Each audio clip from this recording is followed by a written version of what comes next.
ಬನ್ನಿ ನೀವು ಬನ್ನಿ.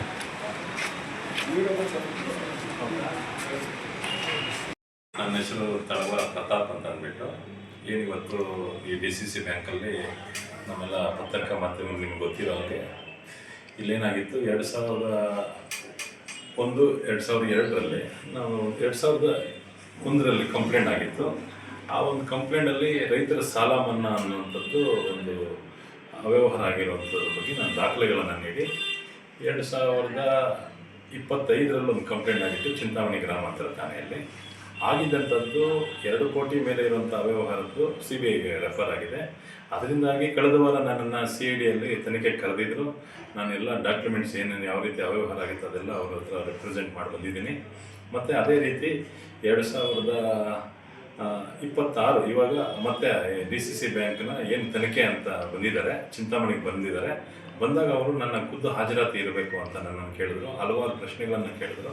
ನಾನು ಕೇಳಿರುವಂಥ ಪ್ರಶ್ನೆಗಳಲ್ಲಿ ಯಾವ ರೀತಿ ಹಣ ಸರ್ಕಾರದಿಂದ ಬಂದಿದೆ, ಅದನ್ನು ಯಾವ ರೀತಿ ದುರುಪಯೋಗಿಸ್ಕೊಂಡಿದ್ರು, ನನ್ನ ಗಮನಕ್ಕೆ ಬಂದಿರುವಂಥ ದಾಖಲೆಗಳನ್ನು ನೀಡಿ ನಾನು ಅದನ್ನು ಕೊಟ್ಟಿದ್ದೀನಿ. ಮುಂದಿನ ತನಿಖೆಯನ್ನು ಯಾವ್ಯಾವುದು ನಾನು ಯಾವುದು ಸೊಸೈಟಿಗಳ ಮೇಲೆ ಆರೋಪ ಮಾಡಿದ್ದೆ ಆ ಆರೋಪಿತ ಸೊಸೈಟಿಗಳನ್ನು ಕರೆದು ಒಬ್ಬೊಬ್ಬರನ್ನಾಗಿ ತನಿಖೆಯನ್ನು ಮಾಡ್ತಾ ಇದ್ದಾರೆ. ನನಗೆ ನಂಬಿಕೆ ಇದೆ, ವಿಶ್ವಾಸ ಇದೆ. ಏನು ಈ ರೈತರ ಹಣ ಏನಿದೆ ಅದು ಮತ್ತೆ ರೈತರ ಖಾತೆಗಳಿಗೆ ಜಮೆ ಆಗಬೇಕು. ಮತ್ತು ಏನು ಅವ್ಯವಹಾರ ಆಗಿದೆ, ಅವ್ಯವಹಾರ ಮಾಡಿರುವಂಥವ್ರಿಗೆ ಶಿಕ್ಷೆ ಆಗಬೇಕು. ಯಾಕಂತಂದರೆ ಮುಂದಿನ ದಿನಗಳಲ್ಲಿ ಯಾರೂ ಈ ರೀತಿ ಸರ್ಕಾರದ ಹಣ ಮತ್ತು ಸಾರ್ವಜನಿಕರ ಹಣ, ಬಡವರ ಹಣ, ರೈತರ ಹಣ ಯಾವತ್ತೂ ಸಹ ಈ ರೀತಿ ಆಗಬಾರದು. ಯಾರೋ ಒಬ್ಬರು ಇಬ್ಬರು 3 ಜನ ಜೀವನ ಮಾಡೋದಕ್ಕೋಸ್ಕರ ಈ ರೀತಿ ಅವ್ಯವಹಾರ ಆಗಬಾರದು. ಮುಂದಿನ ದಿನಗಳಲ್ಲಿ ಯಾರಾದರೂ ಅವ್ಯವಹಾರ ಮಾಡಬೇಕು ಅನ್ನೋಂಥವ್ರಿಗೆ ಅದೊಂದು ಗುಣಪಾಠ ಆಗಬೇಕು ಅನ್ನೋ ಕಾರಣಕ್ಕೆ ನಾನು ಇವತ್ತು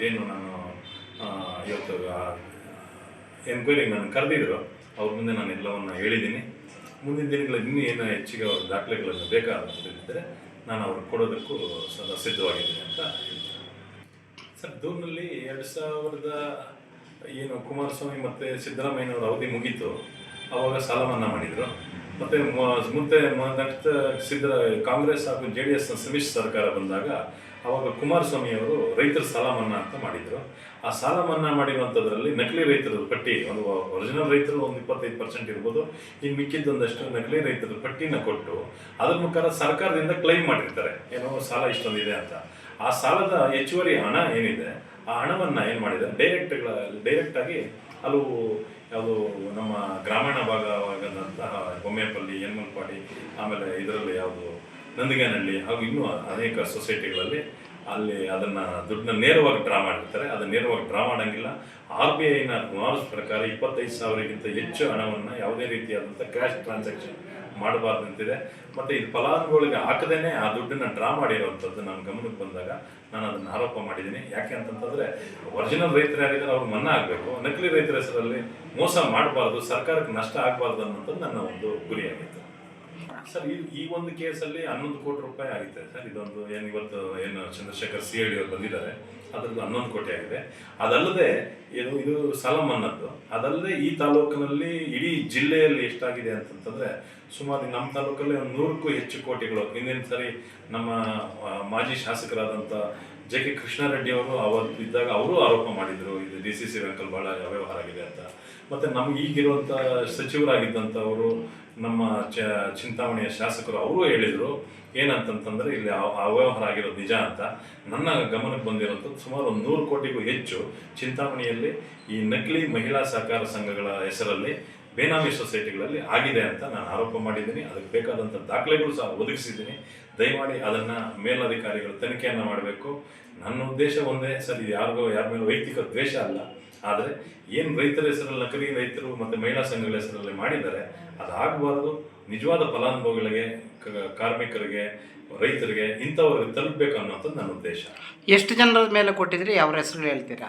ಸರ್, ನನ್ನ ಆರೋಪ ಮಾಡಿರುವಂಥದ್ರಲ್ಲಿ ಯಾರ್ಯಾರು COಗಳಿರ್ತಾರೆ ಅಲ್ಲಿ ಅವತ್ತಿನ ಕಾರ್ಯನಿರ್ವಹಣಾಧಿಕಾರಿಗಳು, ಅಂದರೆ ಸೆಕ್ರೆಟರಿ ಅಂತ ಅಂತೀವಿ ನಾವು ಆಡುಭಾಷೆಯಲ್ಲಿ, ಅವರುಗಳು ಪ್ಲಸ್ ಇಲ್ಲಿ ಆ ಬ್ಯಾಂಕ್ ಆ ಅವ್ಯವಹಾರಕ್ಕೆಲ್ಲ ಸಹಕರಿಸಬೇಕಾದ್ರೆ ಚಿಂತಾಮಣಿ DCC ಬ್ಯಾಂಕಲ್ಲಿ ಅದು ಸಮ್ಮತಿ ಇಲ್ಲದೆ ಅಂತ. ಯಾಕಂತಂದರೆ ಅವ್ರ ಸಮ್ಮತಿ ಇಲ್ಲದೆ ಯಾವುದು ನಡೆಯೋಕ್ಕೆ ಸಾಧ್ಯ ಇಲ್ಲ.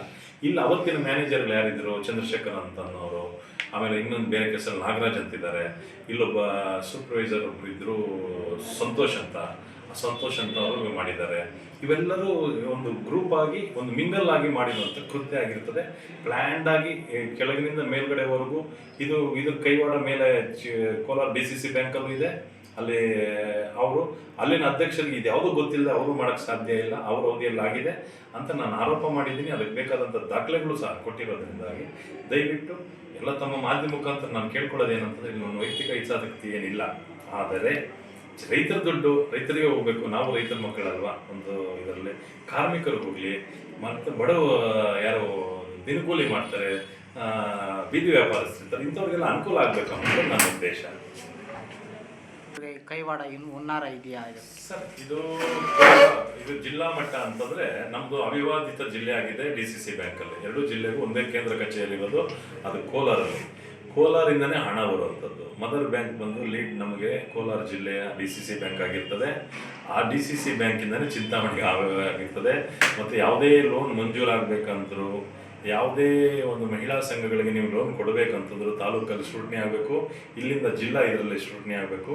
ಇದೆಲ್ಲವೂ ಕೊಡಬೇಕಾದ್ರೆ ಮಾಡಬೇಕಾದ್ರೆ ಎಲ್ಲರಿಗೂ ಗೊತ್ತಿದೆ. ಇದರಲ್ಲಿ ಟೋಟಲ್ ಆಗಿ ಹೆಡ್ ಆಫೀಸ್ ಏನಿದೆ ಕೋಲಾರ ಜಿಲ್ಲಾ DCC ಬ್ಯಾಂಕಲ್ಲಿ ಹೆಡ್ ಆಫೀಸಲ್ಲಿ ಏನಿದ್ದಾರೆ ಅವರೂ ಸಹ ಇದರಲ್ಲಿ ಮಿಂಗಲ್ ಆಗಿದ್ದಾರೆ, ಅಂದಿನ ಅಧ್ಯಕ್ಷರು ಆಗಿದ್ದಾರೆ ಅನ್ನುವಂಥ ಆರೋಪವನ್ನು ನಾನು ಮಾಡಿದ್ದೀನಿ.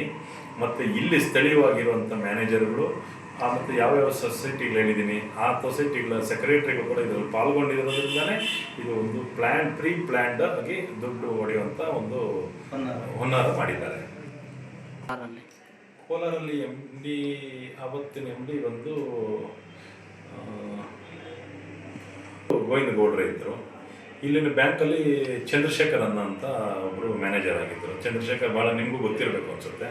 ಚಂದ್ರಶೇಖರ್ ಅವತ್ತಾಗಿದ್ದರು. ಮತ್ತು ಅವರು ತಪ್ಪೊಪ್ಪಿ ಅದೇ ಬ್ಯಾಂಕಿನ ಇದರಲ್ಲಿ ಆಡಿಟಿಂಗಲ್ಲಿ ಹೇಳಿದ್ದಾರೆ, ಒಂದು ಸಮಿತಿ ಮಾಡಿದ್ದಾರೆ.